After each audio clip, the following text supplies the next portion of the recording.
Mount Redtooth, its top littered with man-made eyes that stare into the endless depths of space. Tonight, the champion of light will depend on them to pick out a message from the ether.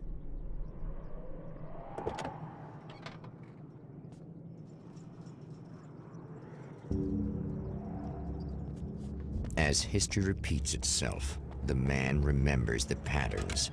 He knows that he needs the missing part for the telescope.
The darkness rose from the depths of Cauldron Lake and took Alice.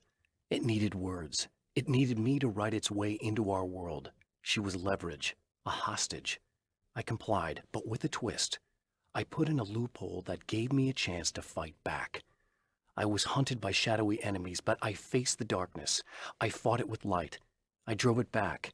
I saved Alice, but it came with a cost. I was trapped in the dark place below Cauldron Lake.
It's you! How dare you!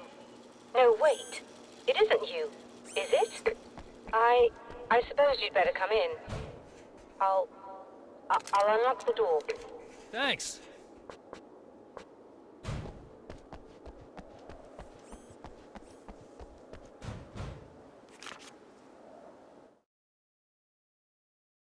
Stories come naturally to us. We can't help it.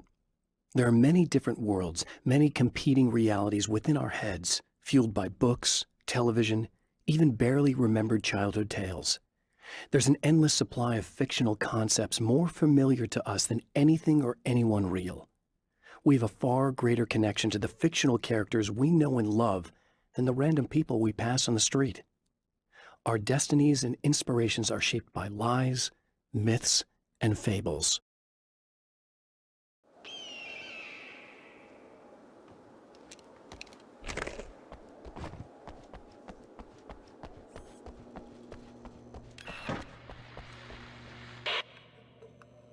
I know what you're thinking.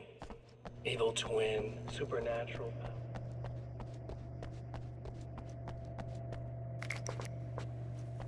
You'll have to forgive me, but this feels very strange.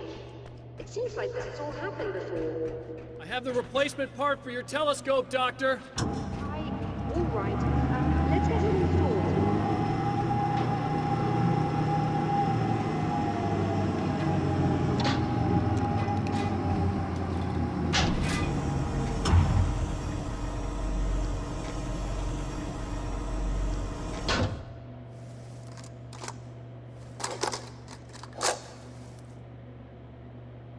I think we can give this a go, although I have this strange feeling that something will Don't go start wrong. it up yet. There's a problem with the coolant system. Yes, that's right. I remember. All right, let me think. If they're sabotaging it, they'll be at the primary coolant pipe outside. If you can secure it, we should be ready to pick up the signal. That is why you're here, isn't it? Yes, it is.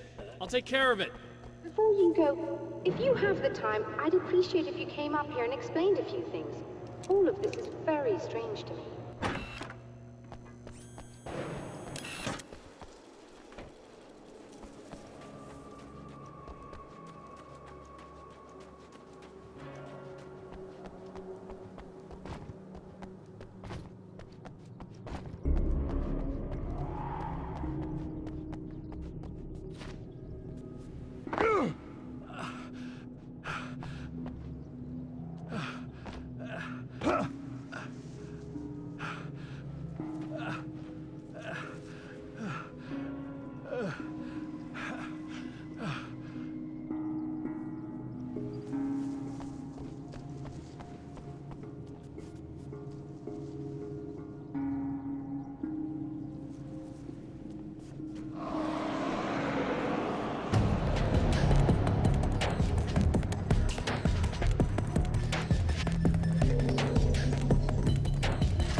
These beings hate the light, am I correct? You should be able to turn on the lights and secure the area that way. Doctor, can you hear me? I think we're good to go. All right. I'll start looking for the signal. Please, head back.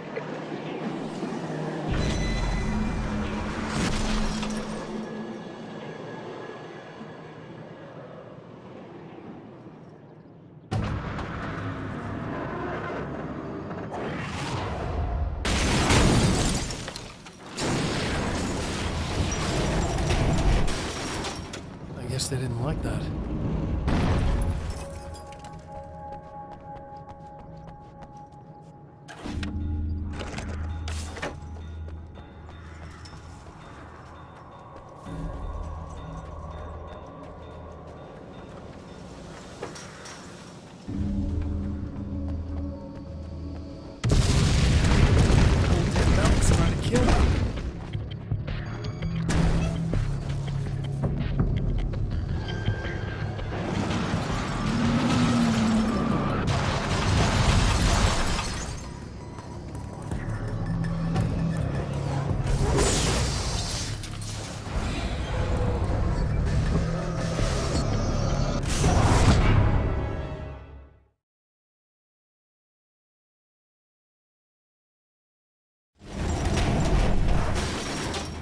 guess they didn't like that.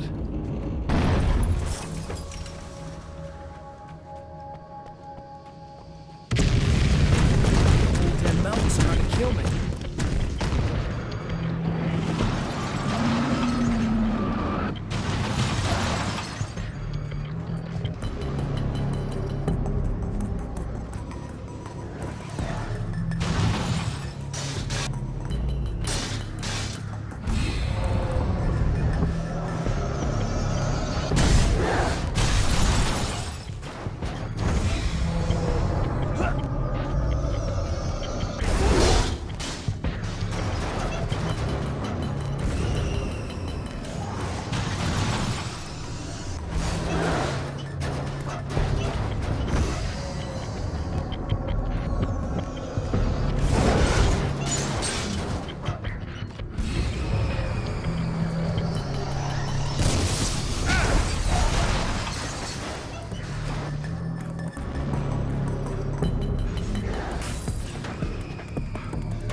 Find the signal?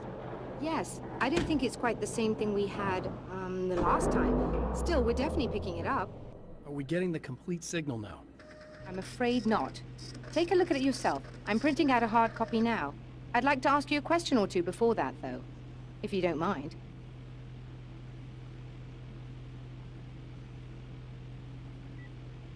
What's on your mind, Doctor?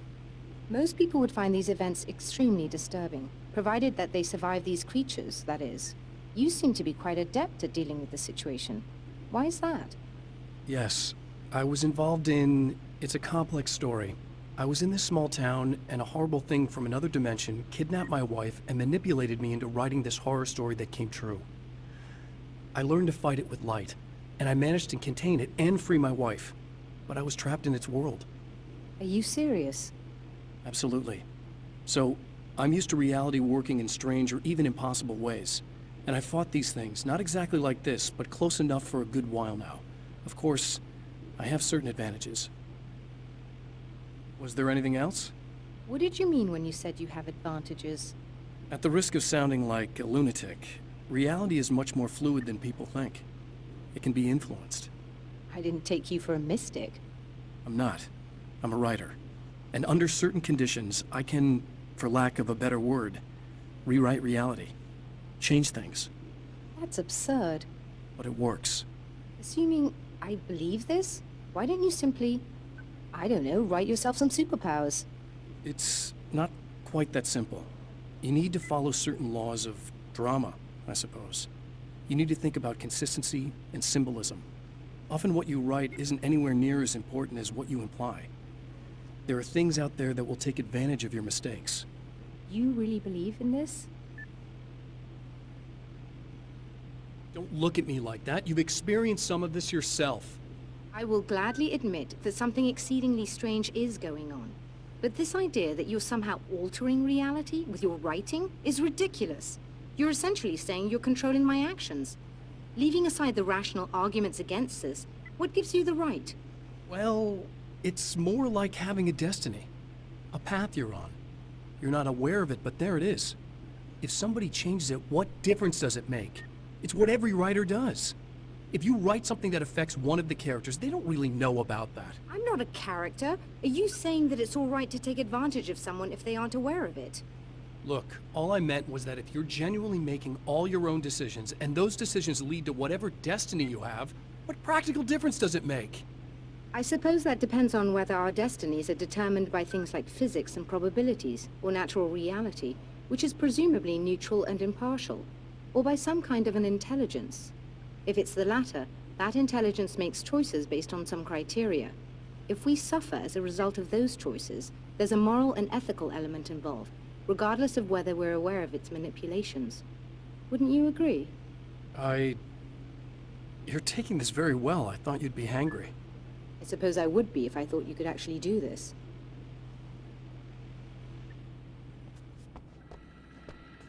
Another printout. Another signal fragment. The message is still not complete, but it's another piece of the weapon he has built against his adversary. Mere words on a piece of paper, but in the right hands, they will hold back the darkness